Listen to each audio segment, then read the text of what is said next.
Question ചോദിക്കും. First question cringe ആണെന്നും ആരും പറഞ്ഞോളയല്ലേ. ചോദിക്കട്ടെ, who said I love you first?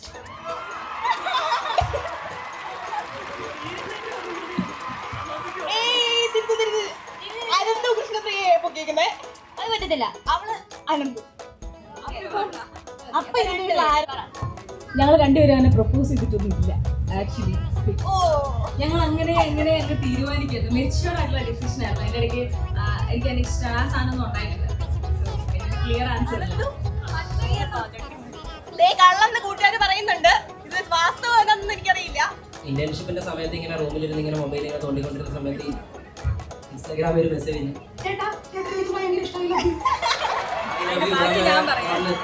അറിയില്ലായിരുന്നു.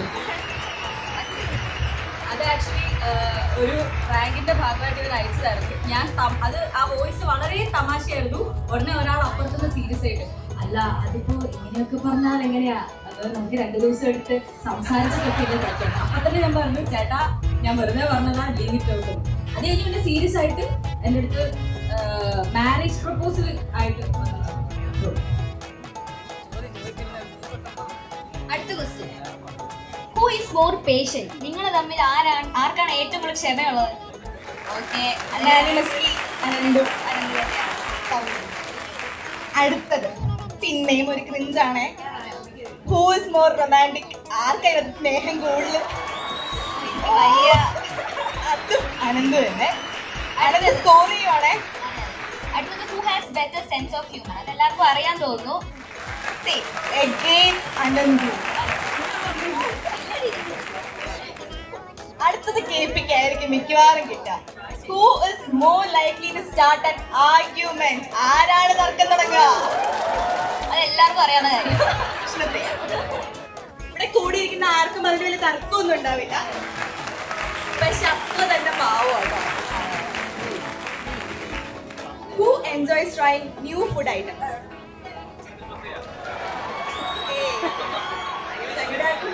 തുടങ്ങിയിട്ടുണ്ട്. ഈ അടുത്ത്, who travels the most? Travels the most? രണ്ടുപേരും. ഓക്കെ, അങ്ങനെയാണെങ്കിൽ നിങ്ങൾ പോയതിൽ നിങ്ങൾക്ക് ഏറ്റവും ഇഷ്ടപ്പെട്ട സ്ഥലം? വീട്ടുകാരും തല്ലരുത്. ബർമുല വാട്ടർഫോൾസ്, നമ്മുടെ പേട്ട റൂട്ടിൽ. അടുത്തത്, who has the weirdest habit? അല്ലെങ്കിൽ എന്താ സ്വഭാവം, വിയർഡസ്റ്റ് ആയിട്ടുള്ള സ്വഭാവം ആർക്കാ ഉള്ളത്? എന്നാലും ആർക്കാ? രണ്ടുപേർക്കുണ്ടോ? അത് ശരിയല്ല. എന്നാലും കുറച്ച് കൂടുതൽ ആർക്കാ?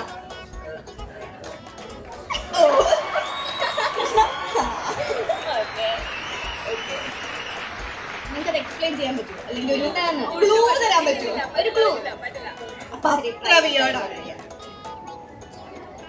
Who is likely to forget important dates? Important ആയിട്ടുള്ള കാര്യങ്ങൾ മറക്കുന്നത്.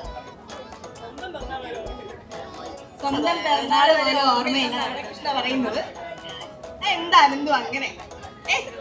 ഉത്തരവാദിത്ത ബോധം വേണ്ടേ? ഇനി തൊട്ട് അനന്തു എല്ലാ ഡേറ്റ്സും എഴുതി വെച്ച് ഓർക്കുന്നതായിരിക്കും. പക്ഷെ ഞാൻ ഓർമ്മിക്കുന്നതായിരിക്കും.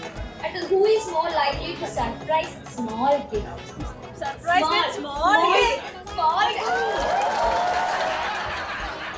ഏറ്റവും കൂടുതൽ ഇഷ്ടപ്പെട്ട ഗിഫ്റ്റ് എന്താണ്? അനന്തു ഏറ്റവും ബെസ്റ്റ് ആയിട്ട് കൃഷ്ണ തന്ന അവള് തന്ന ഗിഫ്റ്റ് രണ്ട് ജേഴ്സി. അതെന്തുകൊണ്ടാണ് ഇത്ര ഇമ്പോർട്ടന്റ് ആയിട്ട്? നിനക്ക് നിനക്ക് എന്താ തന്ന ഫേവറേറ്റ് കത്ത്? അത് ഞാന് ഇവന് കൊടുത്തൊരു സർപ്രൈസാ. ഒരു മീൻസ് എല്ലാരും ഇപ്പൊ വാട്സാപ്പ് ഇമെയിൽ അങ്ങനത്തെ മോഡാണല്ലോ. അപ്പൊ അതുകൊണ്ട് ഒരു ഡിഫറൻസ് ഇരിക്കട്ടെ എന്ന് ഓർത്ത് റിലേഷൻഷിപ്പ് സ്റ്റാർട്ട് ചെയ്ത ടൈമില് ഞാൻ എന്ത് ചെയ്യുന്ന വെച്ചാൽ അന്ന് മറ്റേ സീതാറാം മൂവി ഇറങ്ങിയ ടൈമാണ്. അത് കുടിച്ചിരിക്കുക. അപ്പം ആള് മൃണാൾ ഠാക്കൂറിന്റെ ഭയങ്കര ഫാനാണ്. ഞാനെന്താന്ന് വെച്ചാൽ ഇവിടുന്ന് ഒരു ലെറ്റർ എഴുതിയിട്ട് ഫ്രം മൃണാൾ ഠാക്കൂർ എന്ന് വെച്ചിട്ട് ഒപ്പിക്കുന്ന വെച്ചു. അവിടെ കിട്ടിയപ്പോ മൃണാൾ ഠാക്കൂർ എല്ലാ ഭാഷയിലും മലയാളം എഴുതിയിട്ടുണ്ട്. അത് അതെന്നിട്ട് കുറെ നാളെ കീപ്പ് ചെയ്ത് വെച്ചിട്ടുണ്ട്. ഇപ്പോഴും കീപ്പ് ചെയ്ത് വെച്ചിട്ടുണ്ട്. പക്ഷേ ഇതിനകത്ത് കാരണം ഞാനത് കാണിച്ചു തരാം. വൃത്തിയായിട്ട് ഹാൻഡ് റൈറ്റിംഗ് ആയിരുന്നു. എന്നാലും അനന്തുവിന്റെ സ്വന്തം മൃണാൾ ടാഗോർ ആണല്ലോ ഇൻഡയറക്ട്ലി. അതുകൊണ്ട് ഹാൻഡ് റൈറ്റിംഗ് കുറച്ച് മോറായേനെ, കുറച്ച് റൊമാൻറ്റിക്കും ഭയങ്കരയും ഒക്കെ ക്രിഞ്ചും ഒക്കെ അതിനകത്തുണ്ടാവും. എന്തായാലും സൂക്ഷിച്ച് വെച്ചിട്ടുണ്ടല്ലോ. അതെ. അപ്പോൾ ഹോപ്പ്ഫുള്ളി നിങ്ങളെ എല്ലാവർക്കും കുറച്ചെങ്കിലും മനസ്സിലായിട്ടുണ്ടാവും ആരാണ് ക്രിഞ്ച്, ആരാണ് തരികിട, ആരാണ് റൊമാൻറ്റിക്, ആരാണ് എല്ലാം മനസ്സിൽ കുറച്ചൊക്കെ ഒരു ഐഡിയ ഐഡിയ കിട്ടിയ എല്ലാവർക്കും. ഇനി പോകെ പോകെ നമുക്ക് എല്ലാവർക്കും ഇവിടെ കൂടുതൽ പരിചയപ്പെടാം.